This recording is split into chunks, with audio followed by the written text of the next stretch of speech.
우리나라 사람들이 가장 좋아하는 숫자가요. 9988234라고 합니다. 99세까지 팔팔하게 살고 한 2, 3일 잠시 앓다가 천국 가는 거, 죽는 거 가장 좋아하는 숫자라고 합니다.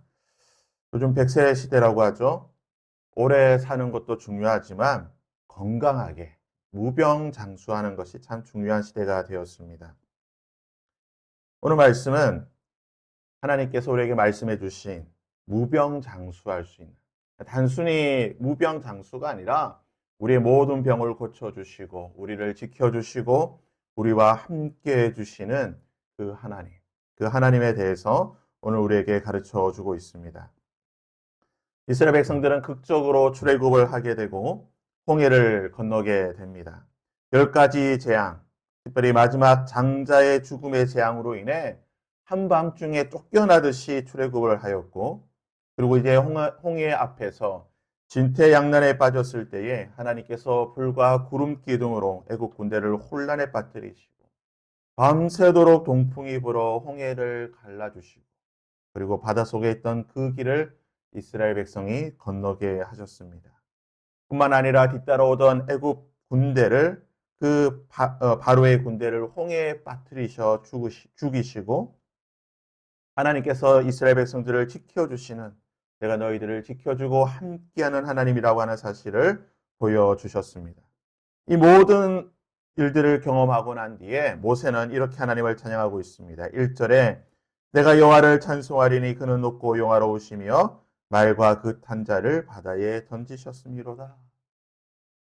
눈앞에서 하나님께서 애굽의 군대를 멸망케 하시고 이스라엘 백성들을 구원해 주시는 그 하나님, 어찌 하나님을 찬양하지 않을 수 있겠습니까? 그런데 안타까운 것은 이 찬양과 감사가 오래 가지 못했다는 겁니다. 모세와 미리암이 앞장서서 하나님을 찬양하고 온 이스라엘 백성들이 하나님을 찬양했는데, 22절의 말씀에 보면 모세가 홍해에서 이스라엘을 인도하며 그들이 나와서 수루 광야에 들어가서 거기서 사흘 길을 걸었으나 물을 얻지 못하였다. 하나님을 찬양하고 하나님께 감사했던 것이 3일을 가지 못했다는 거예요. 그 놀라운 하나님의 기적을 경험했는데 3일 만에 하나님을 바라보며 원망하게 되는 것입니다. 이스라엘 백성들이 출애굽하면서 아마 준비해왔던 물이 딱 떨어졌던 시기 같습니다. 그 물이 떨어지게 되자 그들은 하나님을 원망하게 됩니다. 물론 이해가 갑니다. 배가 고픈 건 며칠을 참을 수가 있는데요. 목이 마른 거는요, 정말 뭐 몇 시간, 한두 시간 찾기도 힘들지 않습니까? 하지만 이스라엘 백성들은요, 며칠 전에, 3, 4일 전에 하나님의 놀라운 기적을 경험했습니다. 애국 군대를 멸하시고 430년 종살이하였던 그들을 구원해 주시는 구원의 하나님을 보았습니다. 그렇다고 한다면 하나님의 기적을 경험하고 하나님의 놀라운 능력을 체험했던 하나님의 백성이라고 한다면 하나님을 향해 원망하는 것이 아니라, 하나님, 우리에게 물을 주시옵소서. 우리를 구원해 주셨던 하나님, 우리에게 물을 주셔서 우리를 살려달라고 하나님께 기도하는 것이 하나님의 백성의 자세인 것인데, 이스라엘 백성들은 하나님을 향해 원망했다는 겁니다. 결국 하나님께서는 다시 한번 기적을 베풀어 주시고 그들에게 마실 물을 주시게 됩니다. 그리고 난 뒤에 하나님이 26절의 말씀으로 이스라엘 백성들에게 말씀하십니다.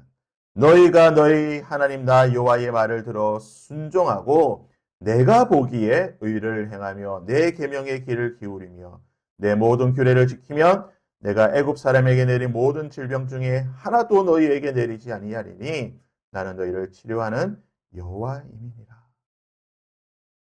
너희들이 지금 단순히 목말라 죽겠다라고 나에게 원망하지만 나는 단순히 너희들을 그냥 마실 물을 주는 그 정도의 하나님이 아니라 나는 너희들을 평생에 너희들을 책임져 줘.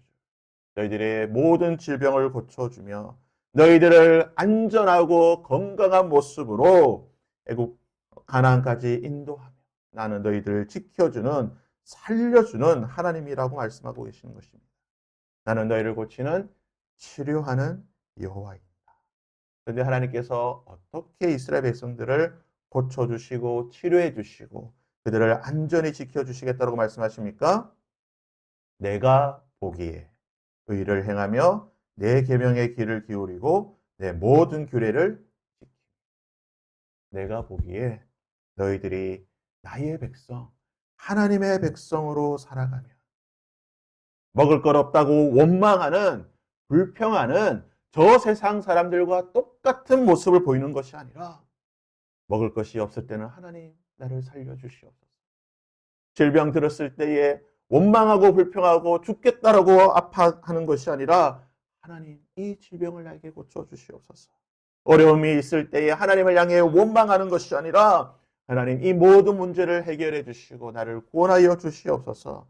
내가 보기에 나의 백성으로 내 계명의 귀를 기울이고 내 모든 규례를 지키며 나 의를 행할 때에 나의 백성으로 살아갈 때에 하나님의 백성으로 살아갈 때에 내가 너희를 고쳐줄 것이다. 내가 너희를 치료하는 하나님이 될 것이다. 너희들이 나의 기적을 날마다 경험하게 될 것이라고 하나님께서 약속하시는 것입니다. 오늘 하루 우리가 살아갈 때에 그리고 이번 한 주 또 앞으로 우리가 살아갈 때에 우리 삶 속에 여러 어려움들이 있을 것입니다. 때로는 먹는 것으로 인해, 때로는 관계 속에서, 때로는 우리의 육신의 질병과 마음의 아픔으로 인해 여러 가지 어려움과 문제들이 반드시 있을 것입니다. 그러할 때에 세상 사람들처럼 원망하고 불평하고 힘들어하고 짜증내는 것이 아니라 하나님 이 모든 것을 통해 하나님의 기적을 보게 하여 주시옵소서. 하나님 나를 구원하여 주시고 치료하여 주시고 나를 살려 주시옵소서. 하나님의 백성처럼 반응하며 행동할 수 있는 저와 여러분이 될 수 있기를 바랍니다. 그러할 때에 오늘의 말씀처럼 나는 너희를 치료하는 여호와입니다. 고쳐주시고 회복시켜주시고 살려주시는 하나님의 은혜를 경험할 줄 믿습니다. 우리 함께 이 찬양으로 하나님을 찬양하고 하나님 앞으로 나아가도록 하겠습니다.